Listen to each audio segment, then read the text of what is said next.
Bonjour à toutes et toutes, je suis ravie de vous retrouver aujourd'hui pour ce nouveau live intitulé Pourquoi devenir Merlin l'Enchanteur pour donner du sens à votre vie. Et la première chose en parlant de sens, eh bien j'ai déjà envie de vous partager derrière moi le panorama qui se trouve derrière moi, qui est donc le lac de Neuchâtel en Suisse.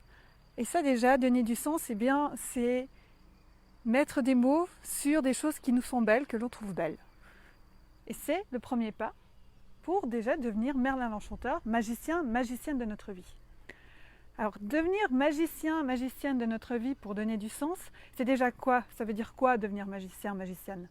Bien, la première chose, le premier pas, c'est revenir à soi pour se mettre en lien avec soi-même, pour mettre des mots sur ce qui est important pour nous, mettre des mots sur nos besoins, nos valeurs, et aussi pour se remettre en lien avec notre corps, les informations qui sont dans notre corps, que notre corps nous donne au niveau des ressentis qu'on peut avoir, peut-être des douleurs, peut-être des ressentis énergétiques, mais aussi de nos émotions et des informations, les cadeaux cachés qui sont derrière nos émotions.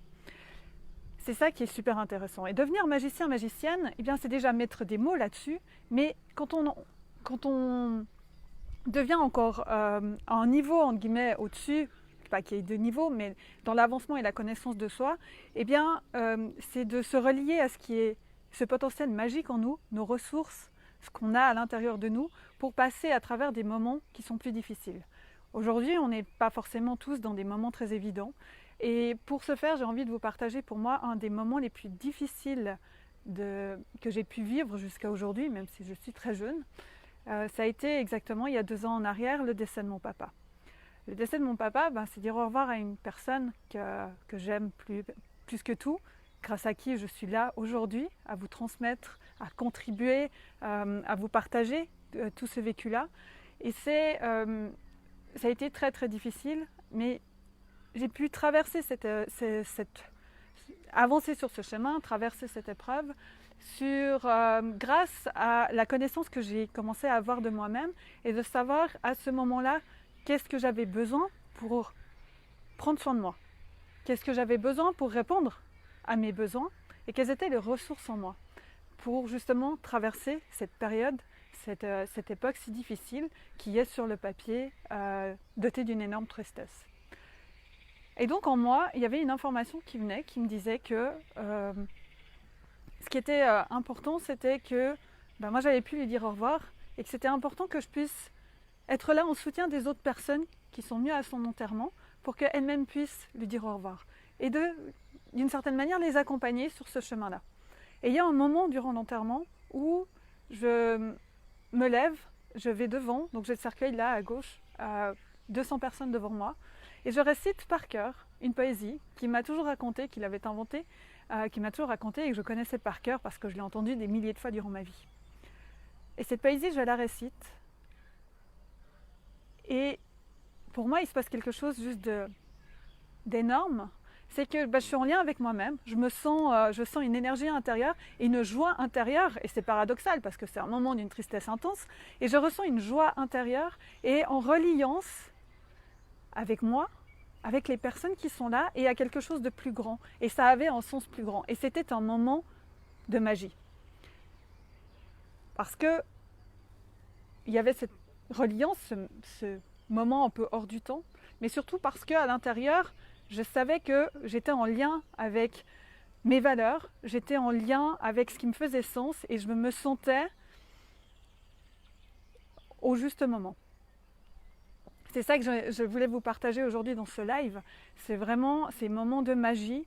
De vivre ça, c'est d'aller vivre ce qui se passe à l'intérieur de nous. Et devenir magicien, c'est la connaissance de soi. Et ensuite, c'est dans l'expérience, c'est de l'expérimenter. Parce que savoir, c'est génial, mais le savoir par l'expérience va nous amener à avancer sur notre chemin.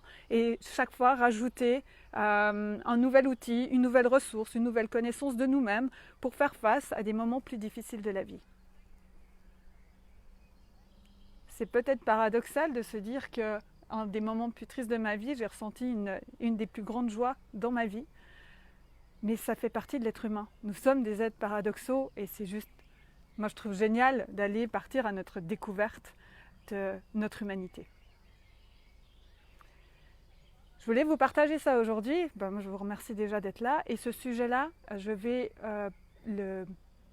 l'approfondir dans la prochaine webconférence qui va avoir lieu samedi prochain à 10h30 en direct sur Zoom, où je vais prendre de nouveau, parce que j'aime bien prendre des personnages de récit pour justement illustrer et partir dans la métaphore parce qu'ils nous apprennent plein de choses. Et donc cette fois-ci, ça va être Merlin l'Enchanteur. Et on va aller expérimenter, voir ce que Merlin l'Enchanteur a à nous apprendre par rapport à vivre l'expérience. Pour ensuite nous devenir les propres magiciens de notre vie et avancer sur notre chemin dans les moments joyeux et dans les moments plus difficiles.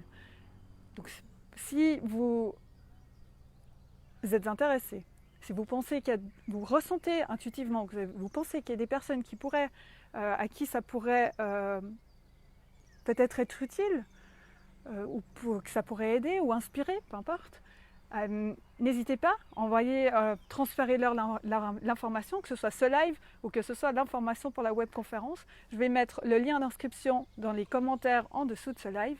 Et moi, je suis très heureuse de vous avoir partagé ce moment, d'avoir partagé ce moment avec vous.